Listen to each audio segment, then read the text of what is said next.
Hello and welcome to Six Figure Authors, the show that helps you take your writing career to the next level. I'm Lindsay and I'm here with one co-host this week. I'm Joe Lalo.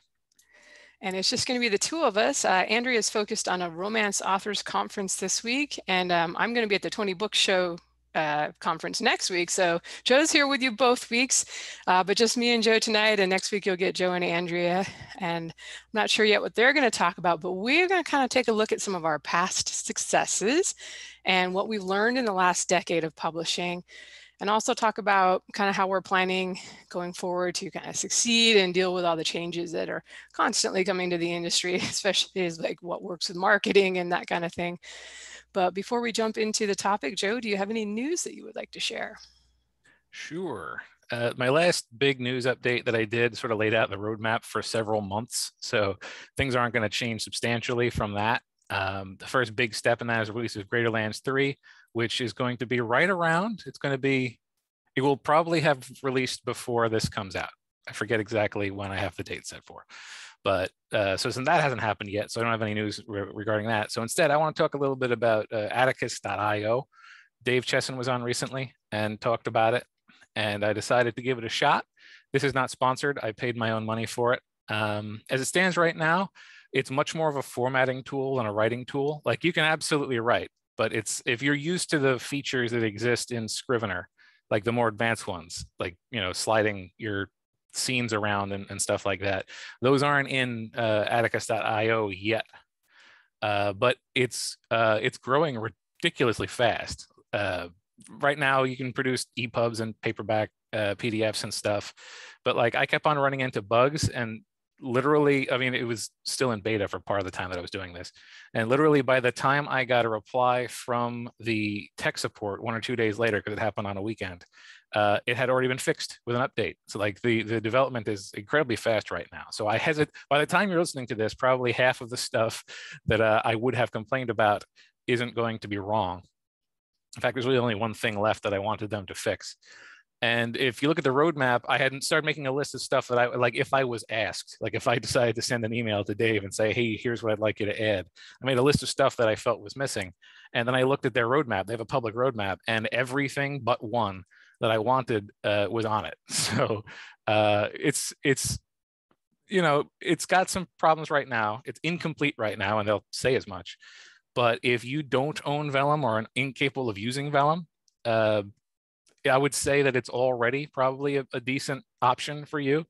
And if you don't use Scrivener, but have been thinking about it for a while and don't want to spend the money on both Vellum and Scrivener, keep your eye on that public roadmap. And once it has all the features that you're looking for, I would recommend probably giving it a try, because I've enjoyed my experience thus far.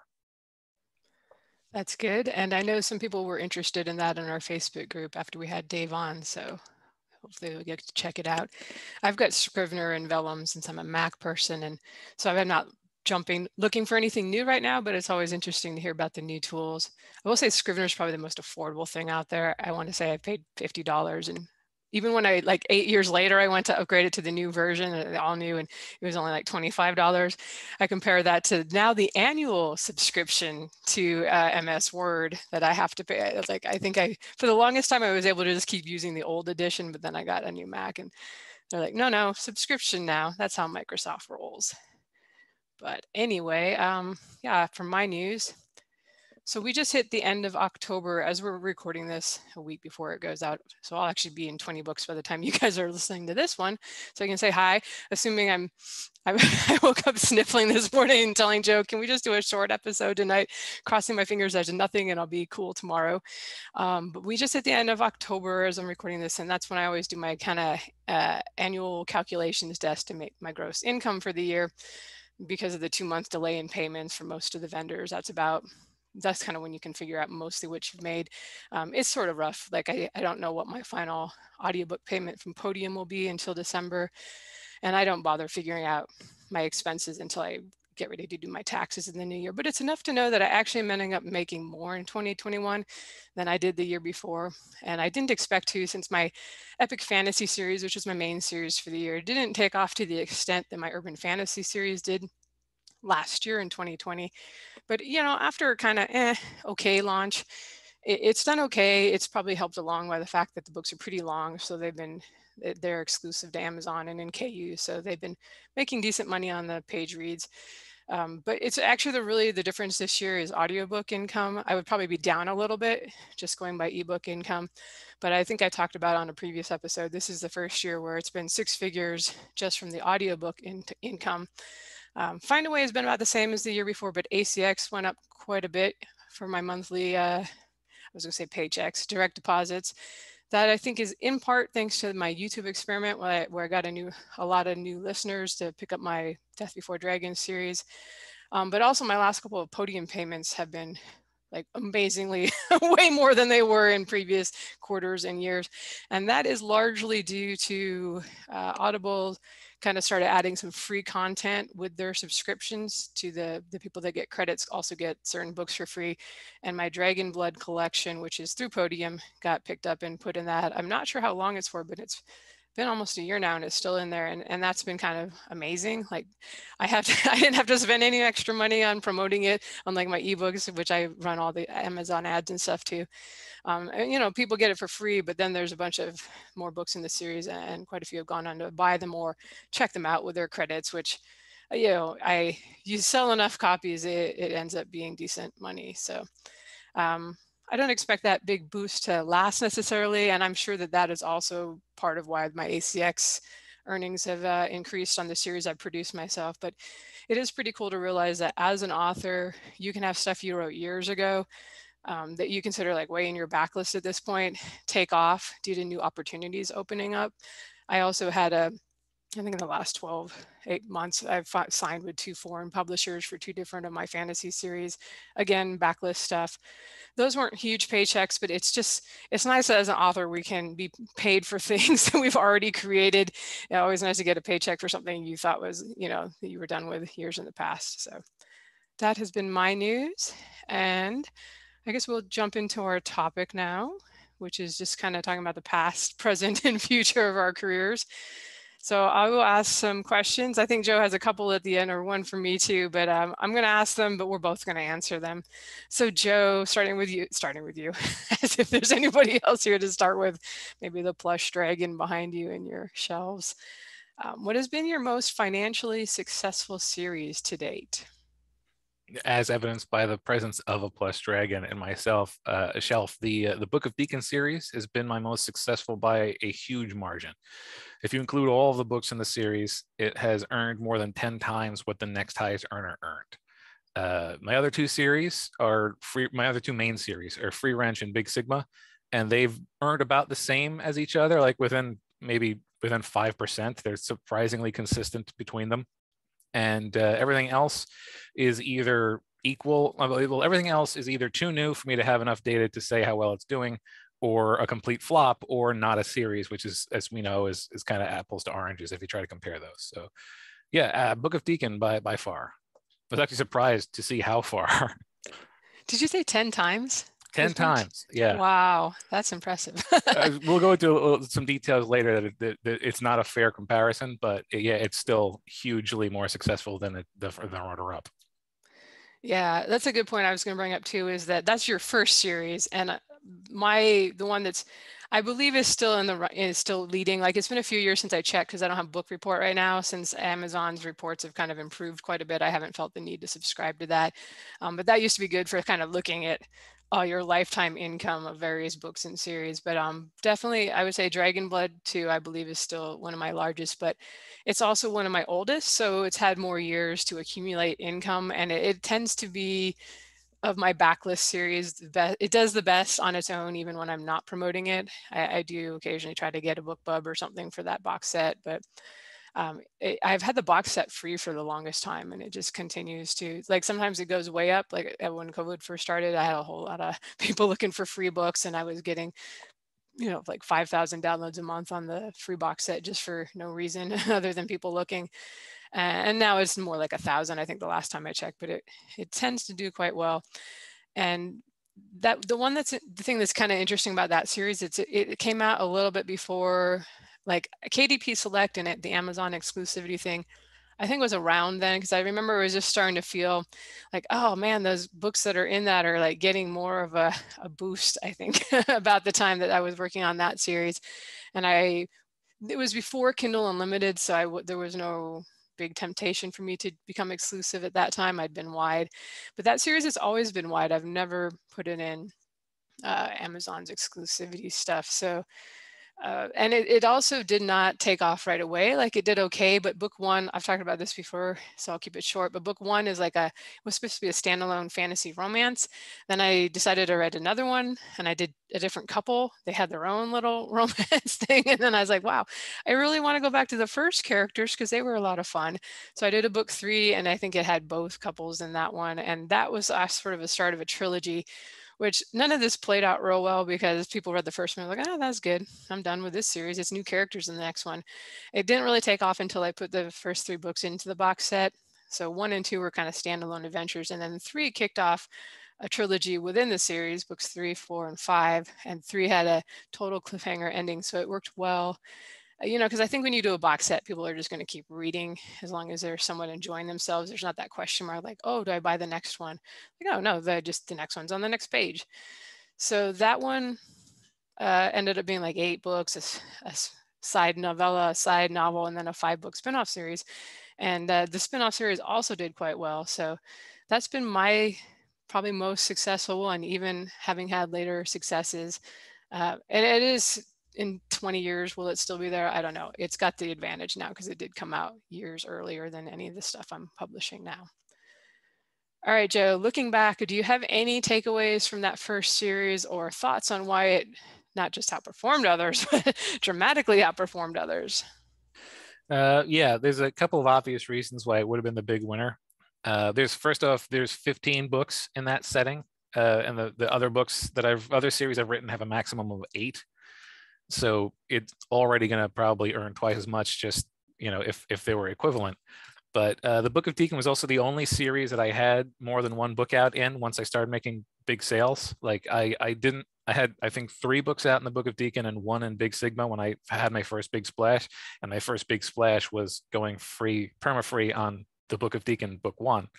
So it was the first big hit, and it had follow on from the start. And then because I had more books out in that series than anything else, every subsequent big hit with another series, like I had a couple of good launches on both my sci-fi and my steampunk.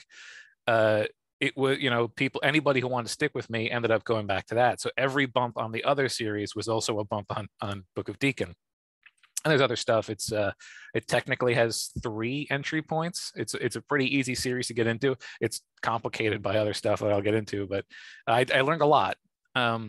A story with lots of unanswered questions and unresolved plot threads sells way better than one that hits with a big, satisfying conclusion. Because the Book of Deacon series was originally just called the Book of Deacon Trilogy, because I'd written one mammoth 500,000-word book and then split it up into 3 pieces. So if you read Book of Deacon 1, 2, and 3, I think you'll agree that you're satisfied with the story by the time book 3 ends. And initially, there was a giant drop-off between books 3 and 4 as a result, because lots of people got to the end of book 3 and didn't feel the need to continue because the story is told. Over time, and just the fact that I now have 6 books, and people tend to be more aware that there's a book 4 once they finish book 3, that's evened out a little. But still, if you look at the lifetime sales, books 1, 2, and 3 have a giant step off before 4, 5, and 6. I also learned that a good cover is a must, and that a good cover can revitalize and amplify the sales of a book that was already released. Because again, the Book of Deacon had its first really big month with an original homemade cover that I made, and it was terrible. I took the money I made from that month, hired an artist, and put a new cover on top that is the current face of my entire career, and it quadrupled sales. Like I was in the midst of that first bump and suddenly had a better cover, and the bump amplified. So I've learned very much that a good cover is important, even if that cover hasn't been with it. The book was out for more than a year by the time that came along. So you can revitalize something quite well by giving it a higher quality cover. Also, despite the success, I also learned that an easy to follow reading order would have helped. As I said, this has technically 3 entry points. And I've put together a flow chart of ways that you can read this series. It was written all out of order, released all out of order. I think I probably could have done a lot better if I had released it in a much more straightforward way. And if I was more consistent with the releases, because even though this was my big earner, I was early in my career when I was releasing it and the other series. So I didn't quite grasp that I probably should have just run the entire course of the Book of Deacon before I started anything else. So the release schedule was seldom more than one a year, sometimes more than a year between releases. And it's still sold remarkably well considering that. So I think I probably would have been better served, and I now know, if I had just taken all of my release slots and given them to Book of Deacon until it was done. And those are the main things that I picked up from that series. Yeah, it's kind of interesting that some authors will do like 20 books with the same characters. It often like mysteries and thrillers and things where they kind of, it lends itself to having a complete episode in each book. And I don't know, you can do different stories in each one. So I feel that in some genres, like, or romance, it's really hard to like do what you're supposed to do for the genre conventions and have a 20 book series. And then also some authors are just like, I can't write that much. I got to do something new after 3 books. Or, you know, I've definitely had a series, like I had planned a trilogy for my Heritage of Power, the spinoff series of the Dragon Blood, and the first couple books did really well. And I was immediately like, oh, okay, we're turning this into 5 books. And looking back, I'm like, I should have turned that into 10 books. You can't, oh, it's kind of tough to sometimes just do that. Though, like you were talking about, if you didn't plan for that, and the story seems to end at book 3 or book 5 and is a really satisfying conclusion, people might not expect there to be another one, or might not even feel they need another one if you had like ended with a big wedding, or, you know, the bad guy that from the whole series has been defeated. So it can be a little bit of a challenge. Do you find that with your Book of Deacon series, is it easier than your other ones to get book bubs? Like, do you think you've had more promotions, or I don't know if you ever get Amazon like daily deals and things like that? I've never gotten an Amazon daily deal. It's never been Amazon exclusive, that series. I had a lot of luck with BookBub early on. Like, I think the first 5 times that I applied for a BookBub with the Book of Deacon book 1, I got it 4 of those times. Like, I've probably had as many like actual accepted featured deals for Book of Deacon book 1 than I had for the rest of my books combined. Like, every other featured deal was Book of Deacon. And I mean, by the time I started looking for these, I had over 1,000 reviews and average score over 4 stars. So I'm sure it looked great to them, even though it's perma-free, and I know they prefer nowadays that it be a discounted price. So yeah, again, this series had everything going for it. It didn't surprise me that it was the big winner. I just was surprised at how big a winner. Yeah, I think the BookBub people have even mentioned in interviews I've heard with them that they kind of know what their readers respond to, or their newsletter subscribers. Like, I think it's easier to get like epic fantasy than urban fantasy. That just seems to be like what their list responds to. So they kind of, it's almost like if you get selected over and over again, they know too. Like, they know that that one's going to get a lot of clicks, or it's like a hint if you didn't already know which one of your series is the most marketable. That could be a bit of a tell, I guess. I say for my, now I've forgotten what the original question was, takeaways on why our best-selling series performed well. In my case, this was kind of where I confirmed that, oh, dragons sell fantasy, or at least epic fantasy. I haven't seen the trend as much in contemporary stuff. And this was not my first series. I had Emperor's Edge was my first main series of novels, and I also had Flash Gold, which was a series of novellas in which I discovered not only is steampunk set in the Yukon not super popular, but novellas are not as popular as novels. That's sort of one of those series, like, I know I'm talking to a real fan if I met somebody who's read that one, because I can't even promote it because the books are too short, and most of the promo sites want 60,000 word novels or something, or 50,000. But yeah, I learned to some extent the dragons sell, but I've done dragons since then and not had that degree of luck. I do think you can analyze and learn from the past, but sometimes things just take off more than others, and you can make yourself a little crazy trying to replicate that success. I've just kind of accepted with that one that for whatever reason, they're not even the best covers. Unlike with Jo, where he's like, I love these covers, they're amazing. People respond well to them. You know, the covers on that series from mine are okay. They were Photoshopped. They were actually some of my least expensive covers, and the box set doesn't even look, it's just a symbol, you know? So it's like one of those things where, and I even had the designers ask me, like they've offered to like redo them all for me free of charge because I've given them a lot of business over the years. And they even said like, you know, we feel that those aren't quite up to the genre standards anymore. And I'm like, no, we are not touching those covers. Those things, people download those books.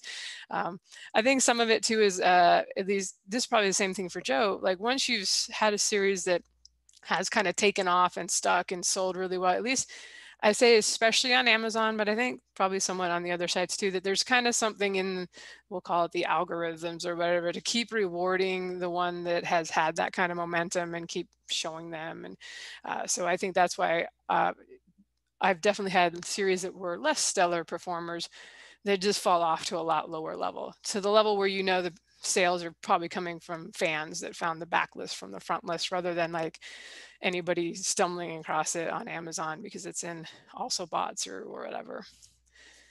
All right, so for kind of a fun question, what has been artistically your favorite book or series? Is it different from the one that was your bestseller, and do you have any thoughts on that? I have a book called The Rise of the Red Shadow, which is a Book of Deacon prequel that it was the first time I ever asked my fans what they wanted, and the best answer they've ever given me. It can function as either an entry point to the series or standalone. It focuses on the favorite character from the Book of Deacon trilogy and was written immediately after the Book of Deacon trilogy. It leads you through much of that character's life. It's very like, you know, even though it's one of my longer books, I think it's nearly 200,000 words. It's not multiple viewpoints. It's just one tight, slow, analytical, not analytical, but, you know, in-depth exploration. And I feel like it's probably my most solid story in terms of relationship and character growth.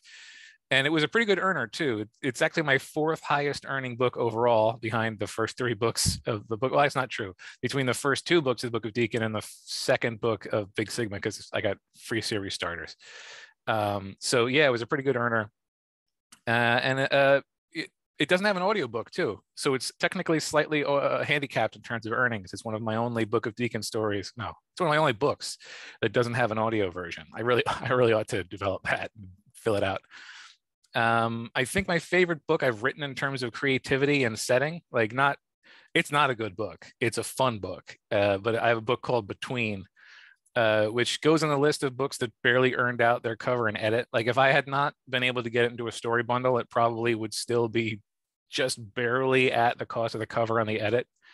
It's got all sorts of stuff piled against it. It was originally a serial, so there's a free version of it lurking out there on Wattpad.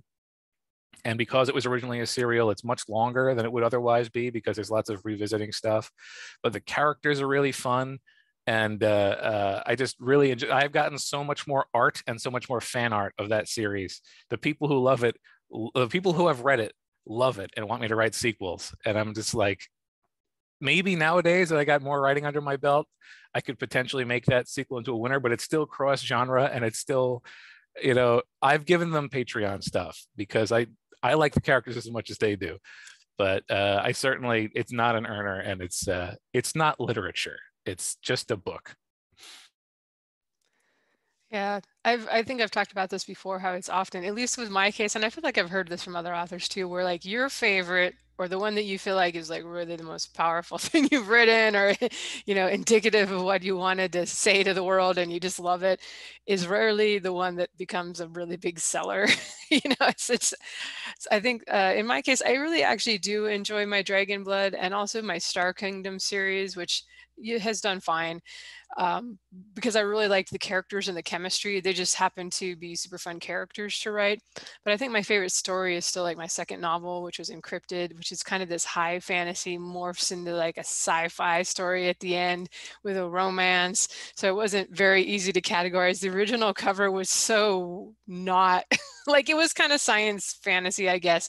It had like a cube, a glowing cube on the front on a dark black green cover. It looked more sci-fi than fantasy. So that didn't help at all with sales. But I loved the couple, and they were these smart, geeky characters. So, you know, there was a little more intelligent than maybe just some of my romantic stuff. And there was a mystery to solve along with everything else. But you know, and some fans, there are fans that enjoy that because they were also drawn to the smart geeky characters. But I feel like whenever I've written that less stuff that's less haha and a little more, I don't know if literary is a word. I don't want to say that I ever really do literary fiction, but things that were a little more thoughtful and not as funny are actually have not particularly been popular with the fans. And even my Dragon Gate epic fantasy series, the first one, it's definitely, there's some humor, but it's a little darker than my regular stuff, somewhat inspired by our COVID pandemic year. So that was just how I was feeling that year when I plotted that out. And some of the early reviews were like, this is awful, this is not funny, this is not a good Baroque story. And you know, it's like, even as a reader, I'm more likely to reread the ones of my own that have the funny chemistry, haha stuff. So I should just stick to that. But you know how it is as a writer, you got to like stretch yourself. But I think sometimes you have to do those books and just say, well, it's okay if these are mostly just for me, or just a handful of fans that like that stuff. Okay. So we've both been publishing more than 10 years at this point, and we've seen ebooks in particular, you know, become a lot more competitive. I remember, you know, I didn't even particularly get in that early. I think the Kindle and the, you know, what was it, like the DTP, digital text platform dashboard, whatever it was on Amazon, had been up for a year or two before I found it. But there were like way less. You used to be able to see how many books were in the store, and it was in the hundreds of thousands, or how many ebooks were in the store versus the millions that it's in now, if not tens of millions. So things have become more competitive. So for you, how are things going in the present, and what are some of your current challenges? To be perfectly honest, things aren't going great in the present. Although regular listeners already know that, you know, they know that from the struggles episode. I'm paying my bills. I'm not going into debt. Everything is fine, but I'm not doing much better than that. I have been doing much better than that in the past. If this is the amount that I was making from my books back when the time came to make a decision about whether or not I'd go full-time author or keep my job, it would have been a more difficult decision. It wouldn't have been a deal breaker because this is probably making about as much as I was making the year before I quit my job.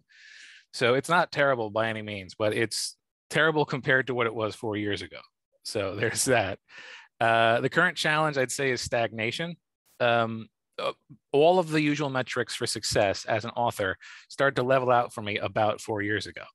The flow of new signups to my newsletter, the sales bumps from new releases in a series.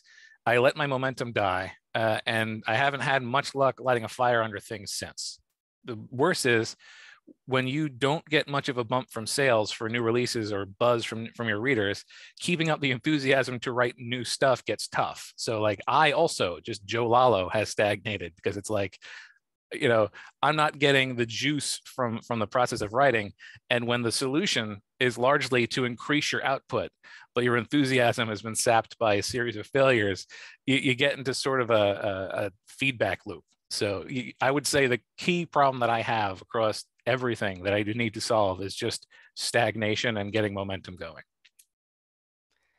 Yeah, I feel like that a lot of traditionally published authors kind of experience that too, where they had like this one series that did well and turned them into like career authors, and then you'll see them try to do other things and they just don't take off, don't do nearly as well. And you know, in some cases they come back and start writing more books in the original series. So I don't know if that would be the answer, but I think it's common, you know, and that's one of the reasons I always say to people, like, don't quit your day job off of one series, you know, like make sure they're not just there for the series and that they're willing to keep reading more stuff by you. But yeah, it's super discouraging when the sales are not good. I mean, you get good reviews. That's one thing, at least. Like your fans that do read them, I'm like, "Wow, Joe's got a 5-star average on all his new stuff. What the heck? I don't get a 5-star average on anything."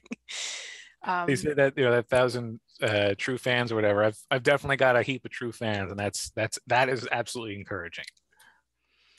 That's good. That's good. But yeah, that's one of the reasons I like to write like the first 3 books before launching a new series, is because I know I'm also prone to being discouraged. I've dropped a couple series along the way that I'm like, oh, I got to go back and finish those just so the fans can get closure. And because every now and then I get an email, where's this, book 4 and 5 in this series?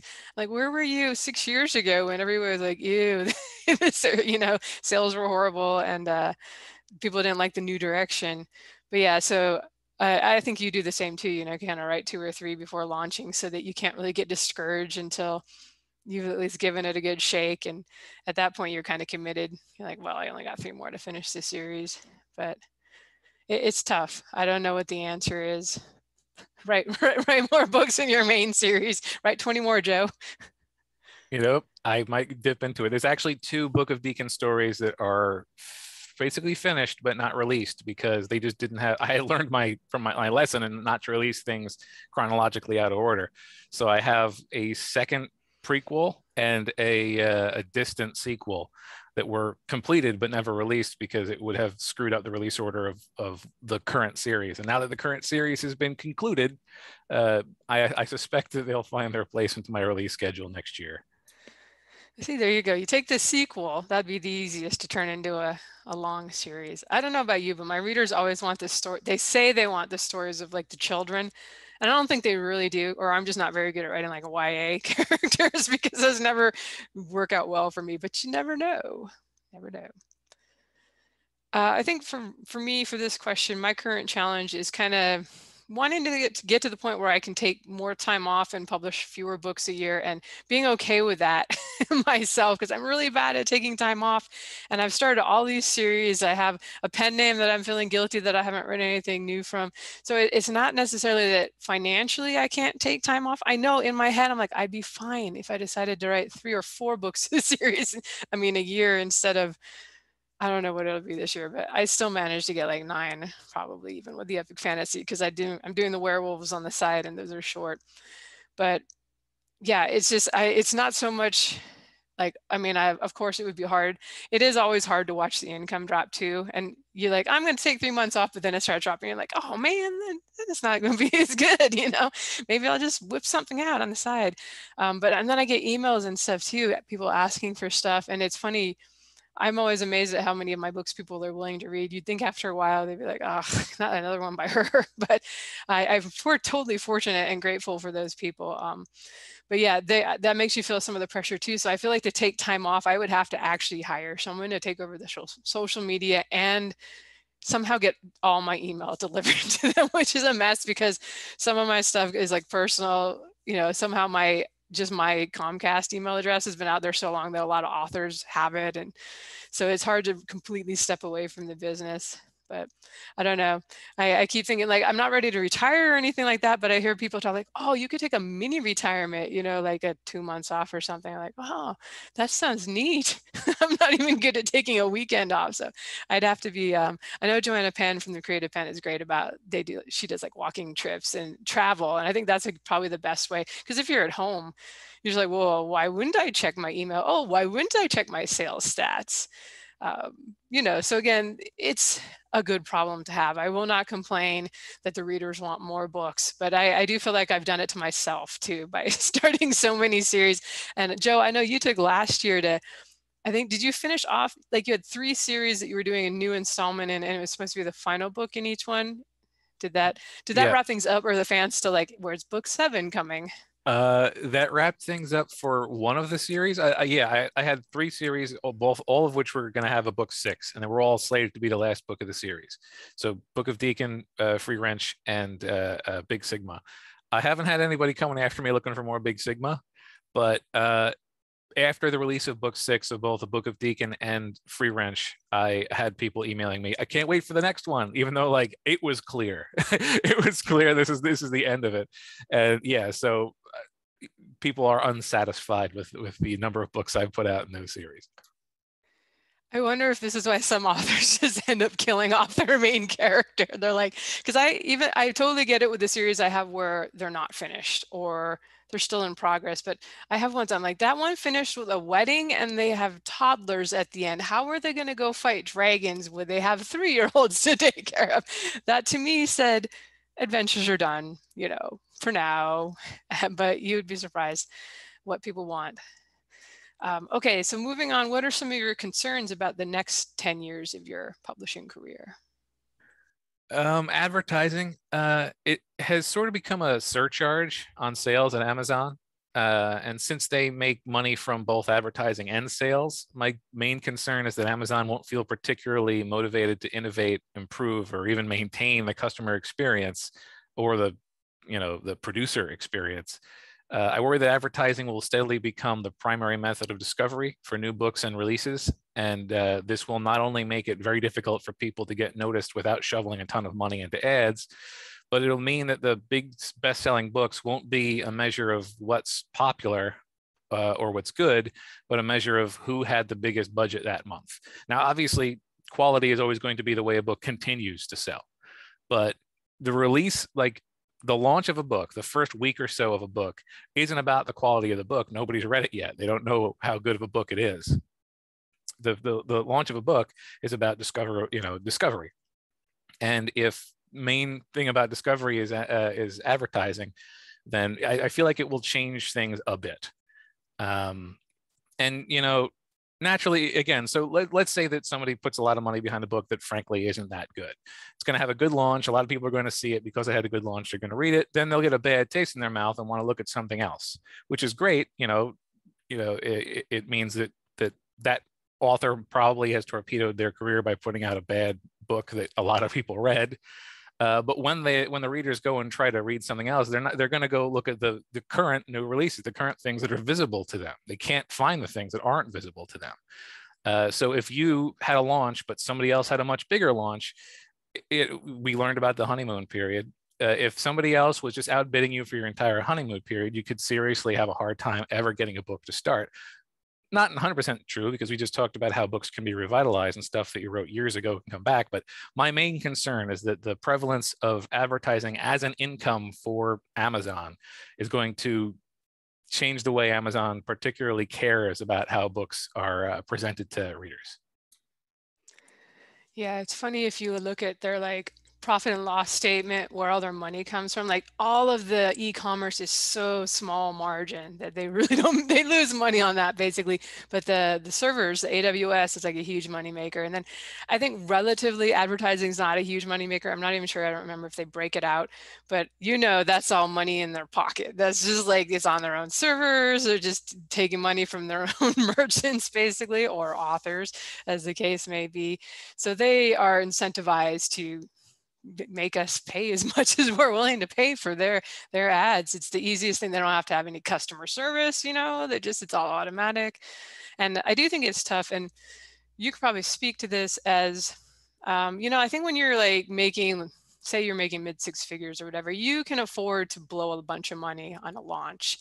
And if you've done enough times, you kind of know, like, I can spend this much and I'm going to reap the benefits by some more organic visibility and stuff. But it's going to be a lot harder if you're sort of like, maybe you're making a living as an author, but you're not making enough to drop 20,000 on a launch because you're like a normal person. I still have sticker shock on how much this stuff costs, as having always been somebody that didn't make huge amounts of money before.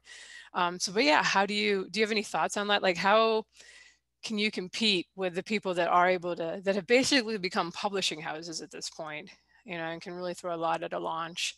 Or can you, or you just have to find other methods?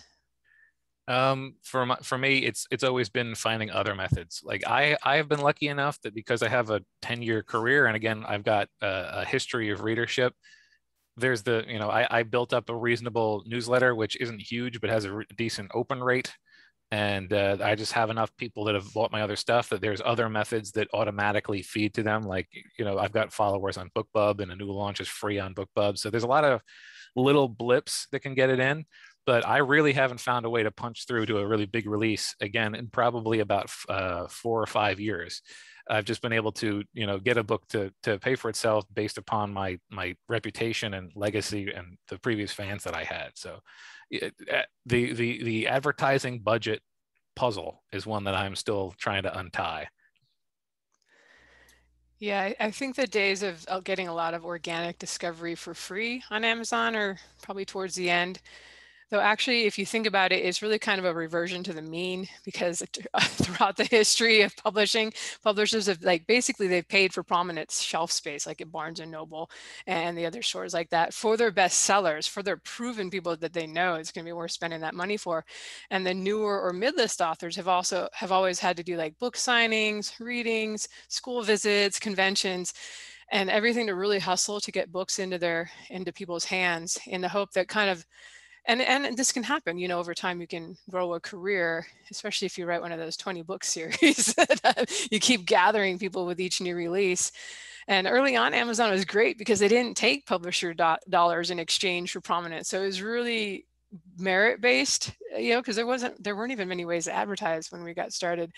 And it really provided a lot of people an opportunity to be seen based on, I don't know if merit is so much the word, or based on their marketing skills, like how much they wrote a story that appealed to a good chunk of the people in their genre, and then also how well they did the cover and the blurb and put things together. So I do think that, people are going to have to work harder again to figure out how to hustle in different places to sell books. And maybe it can still all be online, which is great for us introverts, but it is important to kind of watch for new opportunities or go out and make them.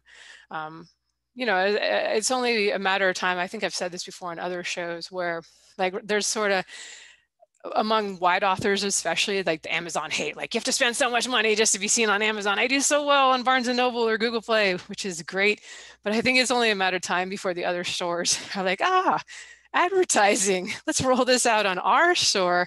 I actually just saw an ad a couple of weeks ago that Lowe's, the big home improvement store, has started an advertising services network for their site. So basically Amazon ads on Lowe's. So I think we're just going to see all of the big companies doing this going forward, because they've got these huge audiences coming to their sites. So they're realizing, we can monetize people in a way besides, like I was talking about before, the e-commerce stuff is really low margin, but paying for digital clicks, getting paid for that, it's good money right there. So I think it's going to be tough going forward just to say like, it's going to be as simple as uploading your book on Amazon and spending $5 a day on ads might be tough or tougher going forward. But so I don't know necessarily, I don't have the answer. I think part of it is finding something you enjoy, and that is also a way to get your work and your name out there. Kind of leading into whatever appeals to you, whether that's making YouTube videos or podcasting or serializing your work in audio or on your blog or sites like Wattpad, like I've talked about before. One of the things I did early on was Podio books. I think they still exist in some form, although the site has changed hands, but where it was you took your audiobook and released a chapter a week or whatever onto iTunes and the various podcast networks. And that was an early way that people were seen before you could buy advertising. Nobody knew about Facebook ads. I'm not even sure they had them 10 years ago, and there were no ads on Amazon. So actually people were more creative when we first got started, Joe, because there was nothing really. I've talked about before, like Kindle Nation Daily was a thing. And then Goodreads, you could do pay-per-click ads for in the early days. But yeah, I think it's going to be challenging to make a name for yourself, and you're probably going to have to go outside of just being discovered on the bookstore sites. All right, do you have any more thoughts on that before we got a couple more questions? All right, what is my next question? Is there anything you're planning to do or adapt or change to going forward, kind of like the next 5 or 10 years or whatever? Like, what are some changes you're planning to, or how are you planning to adapt to what you see coming? I've done a few things already to adapt. I'm still mostly wide, and I'm still going to basically be wide with everything eventually, but I've adopted a strategy that you use, which is the Amazon exclusive first strategy. I've done that for my last couple series, and though I haven't had the discipline to keep with it to the degree I'd like, I'm slowly starting to improve my advertising chops too. I was never a wizard at advertising, but I was better at it in the past, just not only in terms of producing ads, but in terms of actually having ads running. So I'm going to be trying to get back into that, although we are pulling into the holiday season when advertising gets more expensive no matter what. So it's very easy to convince myself that I'm not going to start doing major ads until January. So procrastination is in this case, justified. Also, since audiobooks have typically been pretty mediocre earners for me, I know that audiobooks are supposed to be exploding. For me, they've always been, worth doing for sure, particularly if I can get them published traditionally because they cover the upfront costs.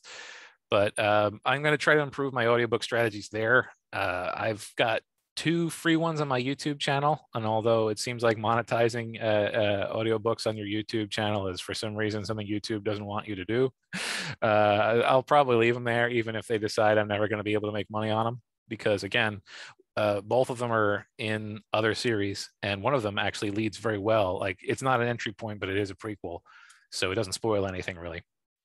So I'll probably leave them up even if they decide I can't make money on them. And I have a handful of other, I mentioned earlier, the Rise of the Red Shadow doesn't have an audiobook, and there's a couple other Book of Deacon stories that don't have audiobooks, and some one-offs that don't. So I'll probably look to fill in the gaps in my audio lineup.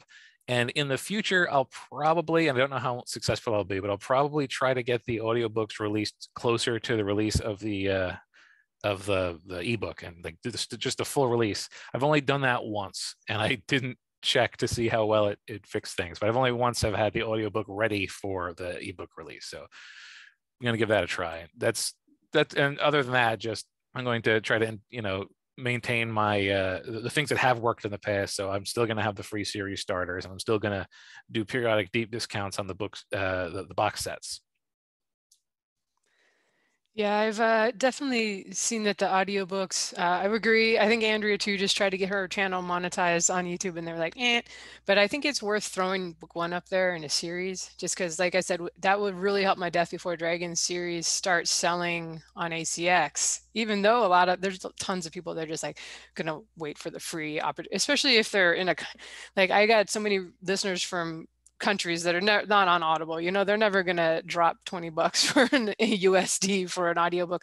But a lot of people apparently found them and did go on and buy them. So I found it useful. I don't know if there's any point in doing a whole series if you can't get advertising revenue for it. Another one I would love, and I think they still haven't opened up yet, but Spotify, I would happily throw some audiobooks in there. You would think Spotify might be more open to paying advertising revenue. That's kind of their whole model, is make money from ad revenue and premium subscribers. So yeah, sounds like a plan. You might as well take as many opportunities as you can to make money from all the different, like, you wrote the book, like, see how many ways you can make money from it. So we talked about dragon plushies earlier, which audio only listeners will want to know that they're dragon plushies behind Joe's head as we speak, or they appear to be in our Zoom chat, but I know they are legit dragon plushies. So have you played around any more like this last year or two on doing like stuffed critters or extra artwork and then trying to monetize it somehow? Like, I know we've talked about this before on the show, or is it worth doing that? Like, if you do have a series that becomes successful, can you make extra money? I don't know, you can outsource to, I want to say Zazzle. I think they're like t-shirts and stuff, but what has been your experience, and is it worth looking into that as an author, as another source of income? I've done a bunch of goodies over the years, and overall, I'd say if you're really rocking the charts, if you're a superstar, basically anything that you have is potentially going to be worth doing, as long as you're okay with, as long as you've got the fulfillment figured out. Like, early on, the only product, quote unquote, that I had was autographed paperback books, and even those were worth doing. Like, once holiday season came around, I made what I would be very comfortable calling, like, that's handling my holiday shopping, is the money that I've made off of just shipping out some autographed books. So yeah, if you're at the, you feel as though you're at the you're breaking right now and people are discovering you, having more products is not a bad idea. Especially if they're more easily mass producible, so you can do one big bunch of them and then sell them, while you're peaking. A good example is the plush. Mass-produced plush combined with a partnership with a site that can do the fulfillment for you can make a very reasonable income even if people aren't reading your books, if you've got a character that's cute enough. I have an artist that I've worked with in the past who ended up having a plush that was sold by a site called Fangamer. I believe it was Fangamer. And there wasn't an associated book series. It was just the plush itself, but it was cute. And I think if I move around enough, you might be able to see one of those stuffed animals in the thing. I think it's directly behind me, so I actually can't get out of the way. But yeah, like that's an artist who just produced a character that, and they don't have to ship it themselves, which is a key thing. There's like this middle ground where if you're only selling a handful, shipping is not a problem. Don't worry about it. If you're selling a ton, you get you're making enough money to pay, you could send it to Amazon, have them fulfill it for you. But there's this middle ground where I think a lot of successful authors end up, where the amount of time and effort you'd put into fulfilling something yourself far outweighs any financial value it has to you. So sort of be realistic about that and be aware of it. But this depends upon, like, you need to have an engaging, marketable critter and the level of success and visibility to create a demand for it. At my peak, I probably could have certainly done a Kickstarter for the dragon plush, which is visible over my head, and made a fair amount of money. If I did it right now, I did the groundwork for it, as you can see, and it's more so now, by the way, than when I was doing it. It's surprisingly financially achievable to do a run like that.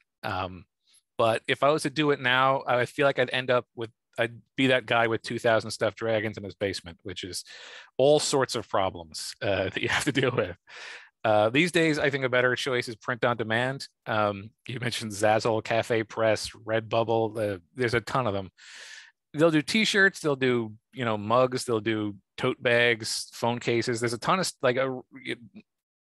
mouse pads, tons of stuff that people might actually buy, and it's really as easy as just putting a logo or a character or something like that up.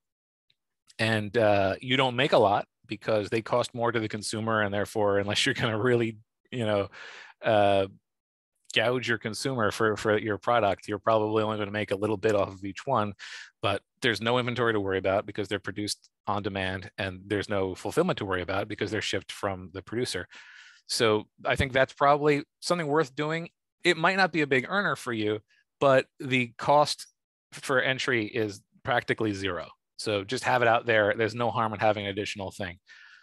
The other choice is to do little things that are like cool, and either you can ship very easily, like in an envelope, or just you can use them as a bundle with something else. I made coins. Again, if you watch the video, I have a coin I'll hold in front of my face. These are super cool. People who have them are so super happy that they have them. And also there are plenty of people who are willing to, I wasn't going to buy a book from him and I wasn't going to buy a coin from him, but I get a free coin when I buy a book. Oh, that's a good idea. And you can pull stuff like that. It's remarkably effective at getting folks to buy in on something they might not have otherwise got. So far, they're not a huge source of income, but they've by now paid for themselves, which is, of course, always my measurement for how successful things need to be. And when it comes to artwork, I have commissioned a tremendous amount of artwork, and I feel like extra art is always worth having. It's served me well. Number one, I just like having art. So I'll just, if I have a character I like and I see an artist whose style I like, I'll just say, yeah, here's $80, here's $100, give me a character. It saved me in that I have written short stories that were popular enough from the Patreon that I just released them wide, and I was able to use previously, I had got permission, but I was able to use previously commissioned art as the cover. Also, artwork is fantastic fodder for throwing into a newsletter. If you're the kind of person who puts out a newsletter weekly or monthly, and you don't have something to talk about, well, commission some new art and talk about that. It's useful for it. And I think it's still true that social media posts that have got artwork attached to them tend to do better than those who don't. So yeah, if you have any interest in doing any merchandising potentially at all in the future, my recommendation would be to find a couple of artists you like and get some stuff commissioned, because even if you don't do the merch, the art has got all sorts of value otherwise. Yeah, I always like the idea of doing this and I never get around to it. I think part of it is just that I tend to write a new series every year or a year and a half. And so once I move on to the old one, that's probably about the time, or once I move on to a new one, like that'd be about the time, because it seems like artists take, it sort of like ends up being months before you actually get your thing done. And I don't know, so if I was one of those people that stayed always in the same world or was writing a really long series or releasing more slowly so that I kept gathering more readers as the years went on. I could see maybe taking the time to do it. It's always one of those, would I be better off writing questions I have to ask myself? And clearly the answer so far has been, yes, I'd be better off writing because I haven't made the time to do it. I do think that a lot of the people who do this have like teenage kids or something that they want to put on the payroll. I mean, it's good for their taxes, and then they've got someone that's kind of knows invested in you doing well. Or maybe you give them a commission, how many plush dragons from my world you sell, that's how much money you're making. But yeah, it's another thing, anytime you're doing the fulfillment yourself, and this is why I don't make it abundantly clear that yes, I will do a signed paperback if you want it. So it's usually only the hardcore people that ask that they want it for a girlfriend's birthday or something like that. I'm like, yeah, I'll do it, but I don't advertise that on my site because then I have to go to the post office, and I live out in the sticks, so going to town these days, guys, it's like I really gotta want it. But that is good stuff for people who are interested in doing that. It's good to know that you can do it now, like 3D printing, or with the plushies. What site did you say you can get something like that done? Did you say? You'd think I would have written it down, but well, let's put it this way: there's plenty of places that you can have plushes made in China. You don't have to search very hard to find them. There is a print-on-demand place that doesn't print plushes on demand. That would be amazing, but they'd probably cost $95 a piece. But there is a place that does print on demand that is now starting to sell plushies, and I'll have to I'll have to look it up and put it in the show notes. But yeah, so they're becoming much more accessible. Also, by the way, we haven't mentioned it. Enamel pins. Enamel pins are incredibly popular. They're still incredibly popular, and they're also tremendously accessible in terms of having them produced in small quantities that you can sell. Like you can do 500 of them and keep them in a shoebox under your bed. Like they're a good choice for something if you want a cool thing to sell that's not going to be hard to ship. I do want to add that anytime I ever have somebody over now to fix like the water heater or something, I'm going to be thinking like Joe with 2,000 plush dragons in the garage that you have to explain to the guy. Hopefully they're in boxes. I mean, I assume you didn't actually do that, but. No, I didn't. Okay. The four visible above my head are the only four that exist. But okay, so this last question I have is for you. And Lindsay, you've seen some pretty consistent growth and some pretty impressive amounts of success. How much of that do you feel was a direct result of various tactics that you've tried? Do you feel like the experiments in genres and release strategies and ad campaigns have been key to your success? Or is the consistent and high quality output the main thing and everything else is just, experiment? It's so weird not to be the one asking the question. I'm like, oh, I got to answer this. So I think for me, yeah, putting out books kind of consistently, regularly over the years, over 10 years now, going on 11, has been a lot of it, or most of it. Despite doing these podcasts, I'm really not someone for whom the marketing has ever come naturally, and I really do it reluctantly. I used to do more. I used to be willing to do like group newsletter blasts and group promos and stuff, and now I'm just like, nope, don't want to do anything. I really prefer, my perfect days are just holing up in my writing cave and having the books magically sell themselves, or in my case, throwing on some Amazon auto ads and letting those run. So that's part of it. Consistency is super boring to talk about, but it is something I will see from a lot of authors that you see their names consistently in, like the top 100s for your categories. It's probably very common for them to be putting out a book every 2 or 3 months. Not everybody, every now and then you get somebody that can do one a year and does amazing, but I am always hesitant to give too much credit to something like talent or learned skill, but I'm sure there's going to be an element of that in most success. In my case, my books are a little unique or quirky, as my readers say, with humor and banter, and I guess to some people, endearing characters. So I think that's something that's earned me some really loyal fans that have followed me from series to series. It may very well be the same thing that kind of keeps me from ever writing anything with like super mass appeal, but that's fine. Like been made a perfectly good career, and I wouldn't, I don't think I could, some people are like, I could write a bestseller, that hits all the tropes and does all the things if I wanted to. I really don't think I could. Like the more I try to not be, just go with the flow and true to myself, that sounds so hokey. The more I struggle, and I really don't think I could write that kind of thing if I wanted to.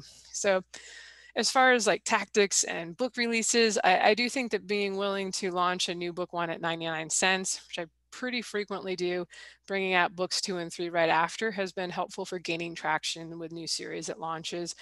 Some series have done better than others, but I can't say that anything has ever bombed. Even Flash Gold, the thing with the novellas in the Yukon, steampunk, it did, it certainly made the money I spent on it, and has done fine over the years for what it is. I know that in this podcast, I often kind of sound disappointed when I talk about launches, but that's really more because I compare everything to past successes at this point, and that's something to be aware of if you find yourself doing that too, like you're disgruntled because, oh, I had that one really great series and everything after that's been disappointing. I think that's just kind of typical for an author's. If you have a long enough career, you'll have some things that really take off and lots of just do okay, I can also be impatient and judge things too early on. I remember I was actually disappointed with the launch of my Death Before Dragon series, because it was like, yeah, I was doing great the first couple of weeks, and then all the COVID stuff started like March of last year, and it kind of fell after that. And it wasn't probably a couple months later. Oh, I remember too, the audiobooks got super delayed. That was when there was a big backup at Audible, ACX, and it was months. It was just waiting in the queue for months. And here I'd had this plan to, we talked about this, launch them concurrently. I actually had the ebook and the audiobook ready to go. And the audiobook ended up coming out like 4 months later after the launch. But actually that one did well in ads once I raised the price to $2.99. That series just really powered through it and really did well last year. And I think I ended up having my best ebook income to date on that one. So, patience is a virtue, but is not one of mine. But that's why I self-publish, guys. I could never wait 2 years for my book to be published and like 9 months before the feedback came back from an editor or something. I would just totally die and have to be doing something else on the side. We've talked about before, I've talked about before, I actually think that genre hopping, like in the year or two where I was focused on the pen name, probably hurt me as far as like maximum potential goes. So it's nothing I ever recommend to people. I usually say, do as I say, not as I do. I can't say that I regret any of the stories that I've taken the time to write. I genre hop for a reason, because it makes my muse happy. Usually by the time I'm towards the end of like the epic fantasy series, I'm like, oh man, I really want to do just a space opera romp out in the sci-fi world. So, but that is, when I look at people who are consistently more successful than I am, the sort of the common theme is that they picked a lane and stayed in it. Their fans don't have to think about whether a new series is for them, because their new series is pretty similar to the last 3 series they wrote, that, all in like urban fantasy or whatever it is. And so they're just like, yep, more of what I like, I'm going to buy that. So I do think it's kind of helped me not to be married to any one particular thing as far as strategies and tactics goes. And I've been willing to experiment over the years. I have some books that are wide, some that are exclusive, some are still free up on Wattpad.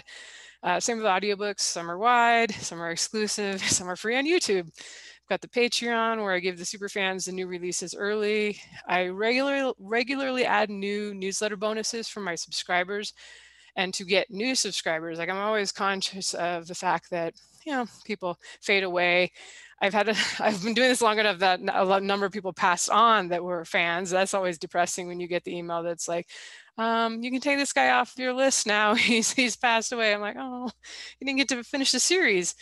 But yeah, sorry, random downer there.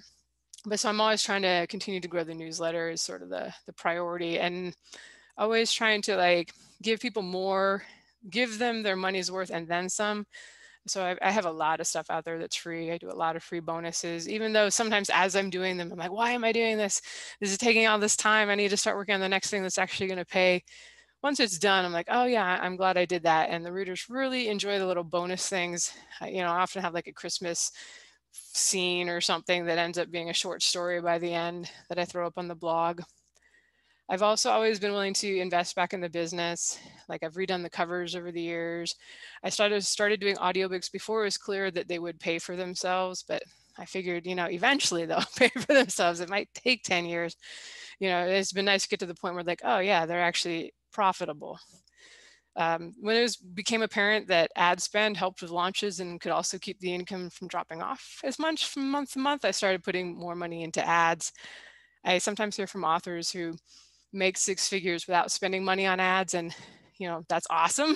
But oh my gosh, at least try. Take some of the money you're earning and try ads. You never know. You might go from like 6 figures to 7 figures, at which point you're talking about setting yourself up for early retirement and building lasting generational wealth. So opportunities like this don't come along every day, especially for writers. We're not rock star athletes, or we don't have bands. We're not going to have these massive groupies following us around. The 10,000 fans thing can be a challenge to get there. But I think it's a mistake not to realize that we've been in kind of this golden age of self-publishing for the last 10, 12 years now. And I've talked about before, I'm kind of a glass half empty person rather than a glass half full person. So I always assume this could go away at any time, or that it's not always going to be this good. Like we talked about Amazon and also Google, Kobo / Rakuten, Barnes and Nobles. These are all publicly traded companies that have shareholders to account for. So even when things get tougher, they have to still report their earnings every quarter, and you can better believe they're going to suck as much money as they can out of their businesses, out of us, as they can. That's why I really foresee advertising popping up on all those other sites. And I wouldn't be surprised if someday the royalty rates change. I think it's going to be unlikely that it's going to get easier going forward. So while I wouldn't tell anybody like kill yourself trying to write a book a month, also don't leave money on the table. Like if there's an opportunity that you can make more from what you're doing, try to embrace that, so you don't have any regrets down the road. Like if things do get harder and you're like, oh man, why didn't I work a little harder or do a little more with that one series that was popular back in the day? Just something to think about. Making hay while the sun shines. I tried to address all the points in your question. I don't know if it's particularly coherent. Do you have any? Excuse me while I mute myself prematurely. Do you have any final thoughts, Joe? I will say that like I have access to these files where these things are written, and there's a few of them where I'm gonna have to save them and put them aside because I feel like they're useful references, and I feel like that answer in particular is a very useful reference. I'd also say Teespring. Search for Teespring and Plush, and you'll find that they have a guide on sourcing and selling via their site. So that was what I should have put in my notes earlier. All right, and they will fulfill it and do everything. That's what I like, because that's the trouble with signed stuff, is at some point it has to pass through your hands. So, but I love the idea of stuff where once a design is made, they're just getting shipped and it's not any extra work for you. Yep, they do fulfillment. I think the sourcing is the hard part, and the fulfilling is like what they were already doing. But it's both are covered, and you'll find their little blog post about it. All right. And as usual, we were not able to keep the show under an hour. I would just go quietly die in the corner and hopefully feel perky in the morning. But thank you for listening, everyone. And thank you to Joshua Pearson for producing the show. You can find the show notes or leave a comment or question at sixfigureauthors.com with the number 6. Bye, guys. So long, everybody.